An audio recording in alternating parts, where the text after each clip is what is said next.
CM Siddaramaiah ವಿರುದ್ಧ ಪ್ರಾಸಿಕ್ಯೂಷನ್ಗೆ ಅನುಮತಿ ವಿಚಾರಕ್ಕೆ ಸಂಬಂಧಪಟ್ಟಂತೆ ರಾಜ್ಯಪಾಲರ ವಿರುದ್ಧ ಮತ್ತೆ ಹೋರಾಟಕ್ಕೆ ಉಪಮುಖ್ಯಮಂತ್ರಿ ಡಿಕೆ ಶಿವಕುಮಾರ್ ಕರೆ ನೀಡಿದ್ದಾರೆ. ಕೆಪಿಸಿಸಿ ಕಚೇರಿಯಲ್ಲಿ ಮಾಧ್ಯಮ ಪ್ರತಿನಿಧಿಗಳೊಂದಿಗೆ ಮಾತನಾಡಿದ ಅವರು, ಆಗಸ್ಟ್ 31ರಂದು ರಾಜಭವನ ಚಲೋಗೆ ಕರೆ ನೀಡಿ ವಿಧಾನಸೌಧದ ಗಾಂಧಿ ಪ್ರತಿಮೆಯಿಂದ ರಾಜಭವನಕ್ಕೆ ಹೋಗಿ ಯಾವ ಪೆಂಡಿಂಗ್ ಪ್ರಾಸಿಕ್ಯೂಷನ್ ಇದೆ ಅದನ್ನ ಜಾರಿಗೆ ತರಬೇಕು ಎಂದು ಮನವಿ ಸಲ್ಲಿಸುತ್ತೇವೆ.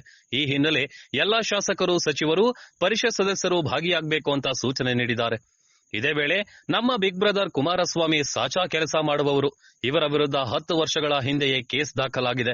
2023ರ ನವೆಂಬರ್ 21ರಂದು ಲೋಕಾಯುಕ್ತ ಅಧಿಕಾರಿಗಳು ಕೂಡ ರಾಜ್ಯಪಾಲರಿಗೆ ಪತ್ರ ಬರೆದಿದ್ದಾರೆ. ನಾವೇನು ತಿರುಚಿ ಪರುಚಿ ಮಾತಾಡ್ತಿಲ್ಲ. 218 ಪುಟಗಳ ತನಿಖಾ ವರದಿಯನ್ನ ರಾಜ್ಯಪಾಲರಿಗೆ ನೀಡಿದೆ. ಬಹಳ ಸತ್ಯಕ್ಕೆ ಹೆಸರಾದವರು ಕೇಂದ್ರ ಸಚಿವ ಎಚ್.ಡಿ. ಕುಮಾರಸ್ವಾಮಿ.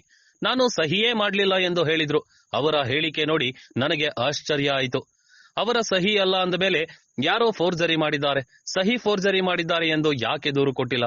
ಸಹಿ ಫೋರ್ಜರಿ ಆಗಿದ್ರೆ ಒಬ್ಬ ಪಿಸಿಗಾದ್ರೂ ದೂರು ಕೊಡಬೇಕಲ್ವಾ ಎಂದು ಎಚ್.ಡಿ. ಕುಮಾರಸ್ವಾಮಿ ವಿರುದ್ಧ ಡಿಸಿಎಂ ಡಿಕೆ ಶಿವಕುಮಾರ್ ಕಿಡಿಕಾರಿದ್ರು. ಯಾರೇ ಆಗಿರಲಿ, ಫೋರ್ಜರಿ ಮಾಡಿದವರ ಬಗ್ಗೆ ದೂರು ಕೊಡಬೇಕು. ನಾನು ಜಾಮೀನು ತೆಗೆದುಕೊಂಡಿದ್ದೇನೆ ಎಂದು ಅವರು ಹೇಳಿದ್ದಾರೆ. ಈ ಹಿಂದೆ ನಾನು ಕುಮಾರಸ್ವಾಮಿ ಬ್ರದರ್ ಆಸ್ತಿ ವಿವರವನ್ನೆಲ್ಲ ಕೇಳಿದ್ದೆ ಎಂದು ವಾಗ್ದಾಳಿ ನಡೆಸಿದ್ದಾರೆ.